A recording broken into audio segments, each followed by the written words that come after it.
السلام عليكم ورحمة الله وبركاته. الحمد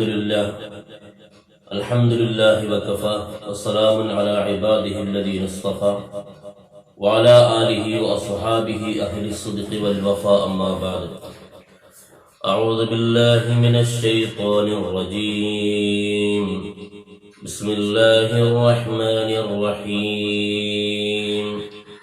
اليوم أكملت لكم دينكم وأتممت عليكم نعمتي ورضيت لكم الإسلام دينا. صدق الله العلي العظيم. ബഹുമാനമുള്ള മുഅ്മിനീങ്ങളെ, നമ്മുടെ പ്രഭാഷണ പരമ്പരയുടെ 28ാം ദിനത്തിലാണ് നമ്മൾ ഒരുമിച്ച് കൂടിയിട്ടുള്ളത്. സർവശക്തനായ അല്ലാഹു സുബ്ഹാനഹു വ തആല നമ്മൾ പറഞ്ഞതിനെയും കേട്ടതിനെയും അല്ലാഹു സാലിഹായ അമലാക്കി അല്ലാഹു സ്വീകരിക്കട്ടെ. ചരിത്രത്തിന്റെ തങ്കലിപികളിൽ ഉല്ലേഖനം ചെയ്യപ്പെട്ട സുവർണ അധ്യായം എന്ന അല്പം ദീർഘമായ ഒരു വിഷയമാണ് ഇന്നത്തെ വിഷയം. അതിന്റെ തലക്കെട്ടിൽ ദൈർഘ്യമുണ്ടെങ്കിലും അതിന്റെ വിഷയ അവതരണത്തിൽ ദൈർഘ്യം നമ്മൾ ഉദ്ദേശിക്കുന്നില്ല. അതായത് മഹാനായ നബി കരീം സല്ലല്ലാഹു അലൈഹി വസല്ലമ തങ്ങളുടെ ഹജ്ജത്തുൽ വിദാ,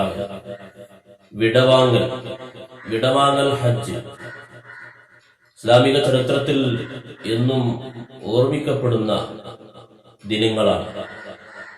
അഥവാ ആ വിടവാങ്ങൽ ഹജ്ജിനോടനുബന്ധിച്ച് നബി സല്ലല്ലാഹു അലൈഹി വസല്ലം തങ്ങൾ നടത്തിയ ചരിത്രപരമായ അറഫ പ്രഭാഷണം ലോകത്ത് ഇന്നും അത് ചർച്ച ചെയ്യപ്പെട്ടുകൊണ്ടിരിക്കുകയാണ്. മനുഷ്യാവകാശത്തിന്റെ എക്കാലവും ശാശ്വതമായ സമഗ്രമായ ആശയങ്ങളുടെ പ്രഖ്യാപനമായിരുന്നു അറഫ ദിവസത്തിൽ നബി സല്ലല്ലാഹു അലൈഹി വസല്ലം തങ്ങൾ ദുൽഹിജ്ജ 9 അന്ന് അറഫ മൈതാനിയിൽ വെച്ചുകൊണ്ട് നടത്തിയ ചരിത്ര പ്രഭാഷണം. മറ്റൊരു സംഭവം ഇസ്ലാമിന്റെ പൂർത്തീകരണമാണ്. മഹാനായ നബി കരീം, മഹാനായ സയ്യിദുന ആദം അലൈഹിസ്സലാം മുതൽ ഉള്ള പ്രവാചകന്മാർ തുടങ്ങി വെച്ച പരിശുദ്ധ ഇസ്ലാമിന്റെ മഹത്തായ ആ പ്രചരണത്തിന്റെ പ്രചരണത്തിന്റെ പൂർത്തീകരണം, ആ സന്ദേശത്തിന്റെ പൂർത്തീകരണം അത് സംഭവിക്കുന്നതും ഈ ദിവസത്തിലാണ്. اليوم أكملت لكم دينكم وأتممت عليكم نعمتي ورضيت لكم الإسلام دينا. اليوم أكملت لكم دينكم. ഇന്ന് ഞാൻ നിങ്ങളുടെ പരിശുദ്ധ ദീൻ നിങ്ങൾക്ക് വേണ്ടി പൂർത്തീകരിച്ചു തന്നിരിക്കുന്നു. വഅത്മംതു അലൈക്കും നിഅമതി. എന്റെ അനുഗ്രഹങ്ങൾ നിങ്ങൾക്ക് മേൽ ഞാൻ സമ്പൂർണ്ണമാക്കിയിരിക്കുന്നു. വറദീതു ലക്കുമുൽ ഇസ്ലാമ ദീന. പരിശുദ്ധ ഇസ്ലാമിനെ നിങ്ങൾക്ക് ദീനായി, മതമായി ഞാൻ തൃപ്തിപ്പെട്ടിരിക്കുന്നു എന്ന് അല്ലാഹു പ്രഖ്യാപിക്കുകയാണ്. ഇതോടുകൂടി ഇസ്ലാമിക ശരീഅത്ത് സമ്പൂർണമായി പരിപൂർണമായി. ഈ ആയത്തിന് ശേഷം വിധിവിലക്കുകളുമായി ബന്ധപ്പെട്ടുള്ള ആയത്തുകൾ ഇറങ്ങിയിട്ടില്ല എന്ന് മഹാന്മാരായ ഖുർആൻ വ്യാഖ്യാതാക്കൾ പറഞ്ഞിട്ടുണ്ട്. ഈ ആയത്ത് ഇറങ്ങിയതോടുകൂടി സഹാബത്ത് ആഹ്ലാദഭരിതരായി. കാരണം പരിശുദ്ധ ഇസ്ലാമിന്റെ പൂർത്തീകരണത്തിന് സാക്ഷിയാവാൻ ഞങ്ങൾക്ക് സാധിച്ചുവല്ലോ എന്നുള്ള ആ ചിന്തയിൽ സഹാബത്ത് വളരെ സന്തോഷഭരിതരായി ആഘോഷമായി ഈ ആയത്തിന്റെ അവതീർണനത്തെ കൊണ്ടാടി എന്ന് ചരിത്രത്തിൽ കാണാവുന്നതാണ്. അതുപോലെ തന്നെ മഹാനായ നബി കരീം സല്ലല്ലാഹു അലൈഹി വസല്ലം തങ്ങളുടെ ആ ചരിത്ര പ്രഭാഷണം അറഫയിൽ വെച്ചുകൊണ്ട് നടത്തപ്പെട്ട ആ ചരിത്രപരമായ ഭാഷണം, അയ്യുഹന്നാസ് ഇസ്മഉ മിന്നി ഫഇന്നി ലാ അദ്രി ലാ അൽഖാകും ബഅദ ആമി ഹാദാ ഫീ മൗഖിഫി ഹാദാ. ജനങ്ങളെ, നിങ്ങൾ എന്റെ വാക്ക് കേൾക്കുക. ഇനി ഈ സ്ഥലത്ത് ഞാൻ ഇവിടെ ഉണ്ടാകുമോ എന്നെനിക്കറിയില്ല. അടുത്ത വർഷം ഞാൻ ജീവിച്ചിരിക്കുമോ എന്നെനിക്കറിയില്ല. ഈ വചനത്തിൽ നബി സല്ലല്ലാഹു അലൈഹി വസല്ലം തങ്ങളുടെ വേർപാടിന്റെ മരണത്തിന്റെ സൂചനയുണ്ടായിരുന്നു എന്നാണ് ഹദീസ് വ്യാഖ്യാതാക്കൾ പറയുന്നത്.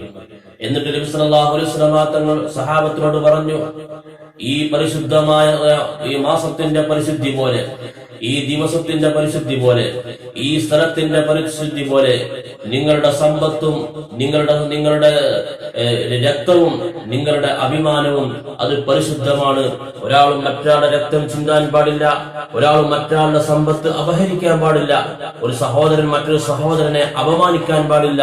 എല്ലാവരുടെയും അഭിമാനം അതിന്റെ അന്തസ്സ് വകവെച്ചു കൊടുക്കണം. അഭിമാനത്തിന് ക്ഷതം വരുത്തുന്ന, സമ്പത്തിന് ക്ഷതം വരുത്തുന്ന, അതുപോലെ രക്തത്തിന് ക്ഷതം വരുത്തുന്ന ഒരു സമീപനം നിങ്ങളിൽ നിന്നും ഉണ്ടാവാൻ പാടില്ല. എല്ലാവരെയും ആദരിക്കണമെന്ന് ആദ്യമായി നബി സല്ലല്ലാഹു അലൈഹി വസല്ലം തങ്ങൾ ആ പ്രഭാഷണത്തിലൂടെ ഉണർത്തുകയാണ്. വീണ്ടും റസൂൽ തുടരുകയാണ്, ഫമൻ കാനത ഇൻദഹു അമാനത്തുൻ ഫൽയുഅദ്ദി ഇലാ തമനഹു അലൈഹാ. നിങ്ങളെ ആരെങ്കിലും വല്ലതും വിശ്വസിച്ചേൽപ്പിച്ചിട്ടുണ്ടെങ്കിൽ അത് നിങ്ങൾ ഉത്തരവാദിത്തബോധത്തോടുകൂടി നിങ്ങൾ തിരിച്ച് ഏൽപ്പിക്കണം.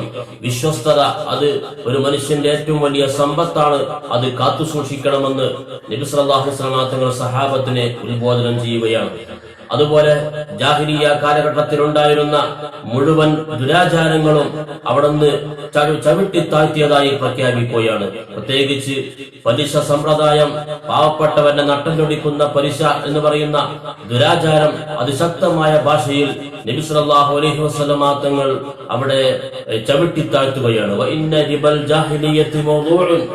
ജാഹിലിയ്യ കാലഘട്ടത്തിലുണ്ടായിരുന്ന പലിശ സമ്പ്രദായം അതിവിടെ അവസാനിപ്പിക്കപ്പെട്ടിരിക്കുന്നു. ഞാൻ ആദ്യമായി അവസാനിപ്പിക്കുന്ന പലിശ അത് അബ്ബാസ് ബിൻ അബ്ദുൽ മുത്തലിബിന് ലഭിക്കാനുള്ള പലിശയാണ്. അതുകൊണ്ട് ഈ പലിശ ഇടപാട് ആർക്കും അനുവദനീയമല്ല, അതെല്ലാവരും നിർത്തിവെക്കേണ്ടതാണ്. നിങ്ങൾ കൊടുത്ത മൂലധനം അത് തിരിച്ചു വാങ്ങാം, അതിലൊരു കുറവും വരുത്താൻ പാടില്ല, എന്നാൽ അവരിൽ നിന്നും ഒന്നും അധികം ചോദിക്കാനും പാടില്ല. അതുപോലെ തന്നെ ജാഹിലിയ്യ കാലഘട്ടത്തിലുണ്ടായിരുന്ന പ്രതികാര നടപടികൾ അതും ഇവിടെ അവസാനിപ്പിക്കുകയാണ് എന്ന് റസൂൽ പറയുകയാണ്. ജാഹിലിയ്യ കാലഘട്ടത്തിലുണ്ടായിരുന്ന മക്കയുമായി ഹജ്ജുമായി ബന്ധപ്പെട്ട എല്ലാ ആചാരങ്ങളും എല്ലാ ദുരാചാരങ്ങളും നിർത്തിവെക്കുകയാണ്. എല്ലാ സാമ്പ്രദായിക അവകാശങ്ങളും അത് അവസാനിപ്പിക്കുകയാണ്. എന്നാൽ വിശുദ്ധ കഅബാലയം പരിപാലിക്കാനുള്ള ചുമതല, അവിടെ വരുന്ന ഹാജിമാർക്ക് വെള്ളം നൽകാനുള്ള ചുമതല ചില കുടുംബങ്ങൾക്കുണ്ട്. അത് എല്ലാ കാലത്തും നിലനിർത്തുന്നതാണ് എന്ന് നബി സല്ലല്ലാഹു അലൈഹി വസല്ലം തങ്ങൾ പ്രഖ്യാപിക്കുകയാണ്. അതുപോലെ തന്നെ അയ്യുഹന്നാസ് ഇന്ന ശൈത്താന ഖദ് യഇസ അൻ യഅബുദ അൻ യുഅബദ ഫീ അർളികും ഹാദിഹി. ജനങ്ങളെ, പിശാച് അവനെ ഈ ഭൂമിയിൽ വെച്ച് ആരാധിക്കപ്പെടുന്നതിന് തൊട്ടവൻ നിരാശനായിരിക്കുന്നു. പിശാച് ഒരിക്കലും ആരാധിക്കപ്പെടുകയില്ല, അറേബ്യയിൽ വിഗ്രഹ ആരാധന ഉണ്ടാവുകയില്ല. പക്ഷേ വലാകിന്നഹു ഖദ് റദിയ അൻ യുതഅ ഫീമാ സിവാ ദാലിക ഇമ്മാ തുഹഖറന മിൻ അമാലികും. നിങ്ങൾ നിസ്സാരമായി കാണുന്ന ചില തെറ്റുകൾ അവൻ നിങ്ങളെ കൊണ്ട് ചെയ്യിക്കും. അങ്ങനെ ആ പാപത്തിന്റെ വിഷയത്തിൽ, ഹറാമുകളുടെ വിഷയത്തിൽ നിങ്ങൾ പിശാചിന് വഴിപ്പെടുന്ന സാഹചര്യം ഉണ്ടാവും. അതുകൊണ്ട് നിങ്ങൾ സൂക്ഷിക്കണം. വിഗ്രഹാരാധന അറേബ്യയിൽ, സൗദി അറേബ്യയിൽ, ഈ അറേബ്യൻ നടക്കില്ലെങ്കിലും പക്ഷേ ഹറാമുകൾ, വൻ പാപങ്ങൾ മനുഷ്യൻ ചെയ്യുമെന്ന് അതിനുള്ള സാധ്യതയുണ്ട്. അതിനെ പിശാച് പ്രേരിപ്പിക്കുമെന്നും അതുകൊണ്ട് നിങ്ങൾ പിശാചിനെ സൂക്ഷിക്കണമെന്നും ബഹുമാനപ്പെട്ട നബി സല്ലല്ലാഹു അലൈഹി വസല്ലം തങ്ങൾ സഹാബത്തിനെ ഉണർത്തുകയാണ്. അതുപോലെ തന്നെ സ്ത്രീകൾക്ക് നമ്മൾ നൽകേണ്ട കടപ്പാടുകൾ, സ്ത്രീകൾ പുരുഷന്മാർക്ക് നൽകേണ്ട കടപ്പാടുകൾ അതും ഈ പ്രസംഗത്തിൽ പ്രത്യേകം ഊന്നി പറയുന്നുണ്ട്. അയ്യുഹന്നാസ് ഇന്ന ലിനിസാഇകും ഹഖ്ഖ വലകും അലൈഹിന്ന ഹഖ്ഖ. തീർച്ചയായും നിങ്ങളുടെ ഭാര്യമാർക്ക് നിങ്ങൾ ഒരുപാട് കാര്യങ്ങൾ ചെയ്തു കൊടുക്കേണ്ടതുണ്ട്, അവർക്ക് അവകാശങ്ങളുണ്ട്. അതുപോലെ തന്നെ ഭാര്യമാർ നിങ്ങൾക്കും പലതും ചെയ്തു നൽകേണ്ടതുണ്ട്. നിങ്ങളോടും അവർക്ക് ഉത്തരവാദിത്വമുണ്ട്. അവർ നിങ്ങളോട് ചെയ്യേണ്ട പ്രധാന ഉത്തരവാദിത്വം അല്ലാ യുവത്തി അന്ന പുരുഷക്കും നൊയറക്കും. നിങ്ങളല്ലാത്ത ഒരാളെയും നിങ്ങളുടെ വിരിപ്പിൽ ചവിട്ടാൻ അവർ അനുവദിക്കാൻ പാടില്ല. അതുപോലെ തന്നെ അവർ അപഥസഞ്ചാരം നടത്താൻ പാടില്ല. അവർ ചാരിത്ര ശുദ്ധി സൂക്ഷിക്കണം. ചാരിത്ര ശുദ്ധി സൂക്ഷിക്കാതെ വന്നാൽ അപ്പോൾ അവർക്കിടയിൽ മേൽ നടപടിയെടുക്കുന്നതിന് വിരോധമില്ല. അതേസമയത്ത് അവർ അവരുടെ ചാരിത്ര ശുദ്ധിയും ജീവിത ശുദ്ധിയും അവർ പരിപാലിക്കുകയും നിങ്ങൾക്ക് പരിപൂർണമായി കീഴ്പ്പെടുകയും ചെയ്യുന്ന കാലത്തോളം അവർക്ക് നിങ്ങൾ ഭക്ഷണം കൊടുക്കണം, അവർക്ക് നിങ്ങൾ വസ്ത്രം കൊടുക്കണം. നിങ്ങൾ ഭക്ഷിക്കുമ്പോൾ അവർക്കും ഭക്ഷണം കൊടുക്കണം, നിങ്ങൾ വസ്ത്രം ധരിക്കുമ്പോൾ അവർക്കും വസ്ത്രം ധരിക്കണം. പെണ്ണുങ്ങൾ ഭാര്യമാർ നിങ്ങളുടെ അടുക്കൽ ബന്ധസ്ഥരാണ്. അതുകൊണ്ട്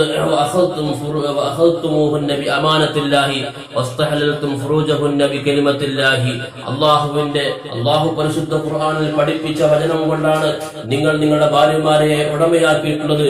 അവരുടെ ശരീരത്തിലുള്ള സ്വാതന്ത്ര്യം നിങ്ങൾക്ക് അനുവദിക്കപ്പെട്ടിട്ടുള്ളത് അള്ളാഹുവിന്റെ അമാനത്ത് കൊണ്ടാണ് നിങ്ങൾ ആ ഭാര്യമാരെ സ്വീകരിച്ചിട്ടുള്ളത്. അതുകൊണ്ട് ഭാര്യമാരുടെ വിഷയത്തിൽ നിങ്ങൾ അള്ളാഹുവിനെ സൂക്ഷിക്കണം.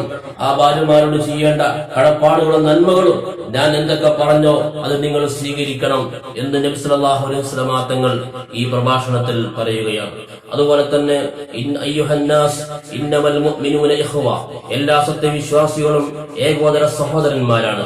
വലാ യഹല്ലു ലിംരിഇൻ മുസ്ലിമിൻ മാലു അഖീഹി ഇല്ലാ അൻ തീബി നഫ്സിൻ മിൻഹു. ഒരു മുസ്ലിമായ മനുഷ്യൻ തന്റെ മുസ്ലിമായ മനുഷ്യന്റെ സമ്പത്ത് എടുക്കുമ്പോൾ അത് അവന്റെ പരിപൂർണമായ സംതൃപ്തിയോടെ ആയിരിക്കണം. അന്യായമായി ഒരിക്കലും തന്റെ സഹോദരന്റെ സമ്പത്ത് അപഹരിക്കാൻ പാടില്ല. അയ്യുഹന്നാസ് ഇന്ന റബ്ബക്കും വാഹിദുൻ വ ഇന്ന അബാക്കും വാഹിദുൻ കുല്ലുക്കും ലി ആദം ഫആദം മിൻ തുറാബ്. നിങ്ങളുടെ റബ്ബ് രക്ഷിതാവ് ഒന്നാണ്, നിങ്ങളുടെ പിതാവും ഒന്നാണ്. നിങ്ങളെല്ലാവരും ആദം അലൈഹിസ്സലാമിന്റെ സന്തതികളാണ്. ആദമോ മണ്ണിൽ നിന്നും. അതുപോലെ തന്നെ ഒരു അറബിക്ക് അനറബിയേക്കാൾ സ്ഥാനമില്ല, വെളുത്തവന് കറുത്തവനേക്കാൾ സ്ഥാനമില്ല. നിറത്തിന്റെ അടിസ്ഥാനത്തിലോ ഗോത്രത്തിന്റെ അടിസ്ഥാനത്തിലോ മറ്റേതെങ്കിലും പരിഗണനയിലോ ആർക്കും മറ്റൊരാളേക്കാൾ സ്ഥാനമില്ല. ഇന്ന അക്രമക്കും ഇൻദല്ലാഹി അത്ഖാക്കും. നിങ്ങളുടെ അടുക്കൽ ഏറ്റവും ഉന്നതൻ, അള്ളാഹുവിന്റെ അടുക്കൽ ഏറ്റവും ഉന്നതൻ, നിങ്ങളിൽ ഏറ്റവും ഭയഭക്തിയുള്ളവരാണ് ഏറ്റവും ഉന്നതർ. അല്ലാതെ തറവാട് കൊണ്ടോ സമ്പത്ത് കൊണ്ടോ മറ്റ് പാണ്ഡിത്യം കൊണ്ടോ മറ്റേതെങ്കിലും നിലക്ക് ആർക്കും ഒരാളേക്കായും ഒരു അധികാരമോ അല്ലെങ്കിൽ പ്രത്യേകമായ സ്ഥാനമോ ഇല്ല എന്ന് നബി സല്ലല്ലാഹു അലൈഹി വസല്ലം തങ്ങൾ പറയുകയാണ്. ഇങ്ങനെ കലാകാലം എന്നും ഓർമ്മിക്കപ്പെടുന്ന മഹത്തായ സന്ദേശങ്ങളാണ് ഈ അറഫ പ്രഭാഷണത്തിൽ നബി സല്ലല്ലാഹു അലൈഹി വസല്ലം തങ്ങൾ അവിടുത്തെ സഹാബത്തിന് നൽകിയത്, ലോകത്തിന് നൽകിയത്. ഈ സന്ദേശങ്ങളെല്ലാം പറഞ്ഞതിന് ശേഷം നബി സല്ലല്ലാഹു അലൈഹി വസല്ലം തങ്ങൾ സഹാബത്തിനോട് ചോദിച്ചു, ഞാൻ എന്റെ സന്ദേശം എത്തിച്ചില്ലേ, എന്റെ ഉത്തരവാദിത്വം ഞാൻ നിർവഹിച്ചിട്ടില്ലേ എന്ന് ചോദിച്ചപ്പോ സഹാബത്ത് പറഞ്ഞു, അതെ, അങ്ങ് ഞങ്ങളോട് ചെയ്യേണ്ട ഉത്തരവാദിത്തങ്ങളൊക്കെ നിർവഹിച്ചിട്ടുണ്ട്. അപ്പോൾ നബി സല്ലല്ലാഹു അലൈഹി വസല്ലം തങ്ങൾ പറഞ്ഞു, അല്ലാഹുമ്മ അഷ്ഹദ്, അല്ലാഹുമ്മ അഷ്ഹദ്, അല്ലാഹുമ്മ അഷ്ഹദ്. അല്ലാഹുവേ നീ സാക്ഷിയാവണേ, നീ സാക്ഷിയാവണേ. ഇവിടെ നബി സല്ലല്ലാഹു അലൈഹി വസല്ലം തങ്ങൾ 23 വർഷക്കാലമായി തുടങ്ങി വെച്ച ആ മഹത്തായ ദൗത്യത്തിന്റെ പൂർത്തീകരണമാണ്. ഇനി ബഹുമാനപ്പെട്ട നബി സല്ലല്ലാഹു അലൈഹി വസല്ലം തങ്ങളുടെ ഉത്തരവാദിത്തങ്ങളെല്ലാം കഴിഞ്ഞതുകൊണ്ട് റസൂൽ ലോകത്തോട് വിട പറയാനിരിക്കുന്ന സമയം എത്തിയിരിക്കുന്നു എന്നുള്ള സൂചന ഇതിലുണ്ടായിരുന്നു. അതുകൊണ്ടാണ് എല്ലാ സഹാബത്തും ആഹ്ലാദചിത്തരായി അവർ ആഘോഷിക്കുന്ന സമയത്ത് സയ്യിദുന അബൂബക്കർ റളിയല്ലാഹു അൻഹു അവിടുന്ന് പൊട്ടിക്കരഞ്ഞത്. കാരണം അദ്ദേഹത്തോട് എന്തിനാണ് നിങ്ങൾ പൊട്ടിക്കരയുന്നത് ചോദിച്ചപ്പോ നബി സല്ലല്ലാഹു അലൈഹി വസല്ലം തങ്ങളുടെ ഉത്തരവാദിത്വം പൂർത്തിയായി, ഇനി റസൂൽ ലോകത്ത് നമുക്ക് ഉണ്ടാവൂല. ഇത് ഇസ്ലാം പൂർത്തിയാതിന്റെ ഒരു സന്ദേശം മാത്രമല്ല ഇതിലുള്ളത്. ഇതിൽ നബി സല്ലല്ലാഹു അലൈഹി വസല്ലം തങ്ങളുടെ വേർപാടിന്റെ സന്ദേശം കൂടി ഈ ഒരു പരിശുദ്ധ ഇസ്ലാമിന്റെ പൂർത്തീകരണത്തിലുണ്ട്, ഇന്നത്തെ ദിനത്തിലുണ്ട് എന്ന് അബൂബക്കർ സിദ്ദീഖ് റളിയല്ലാഹു അൻഹു പറഞ്ഞപ്പോ അത് കേട്ടിരുന്ന സഹാബത്തെല്ലാവരും അവർ പൊട്ടിക്കരഞ്ഞുപോയി എന്ന് ചരിത്രത്തിൽ പറയുന്നുണ്ട്. അല്ലാഹു സുബ്ഹാനഹു വ തആല നബി സല്ലല്ലാഹു അലൈഹി വസല്ലം തങ്ങളുടെ സന്ദേശം ഇത്തിബാഅ് ചെയ്തുകൊണ്ട് ജീവിക്കാൻ അല്ലാഹു നമുക്ക് തൗഫീഖ് നൽകട്ടെ. അസ്സലാമു അലൈക്കും വറഹ്മത്തുള്ളാഹി. രസകരവും കൗതുകവും വിജ്ഞാനപ്രദവുമായ വീഡിയോകൾ തുടർന്നും ലഭിക്കുവാൻ ഈ ചാനൽ ഇതുവരെ സബ്സ്ക്രൈബ് ചെയ്തില്ലെങ്കിൽ ഇപ്പോൾ തന്നെ സബ്സ്ക്രൈബ് ചെയ്യുക. നോട്ടിഫിക്കേഷൻ ലഭിക്കുന്നതിന് ബെൽ ഐക്കൺ അമർത്തുക. ഇഷ്ടപ്പെട്ടാൽ ലൈക്ക് ചെയ്യാനും ഷെയർ ചെയ്യാനും മറക്കല്ലേ.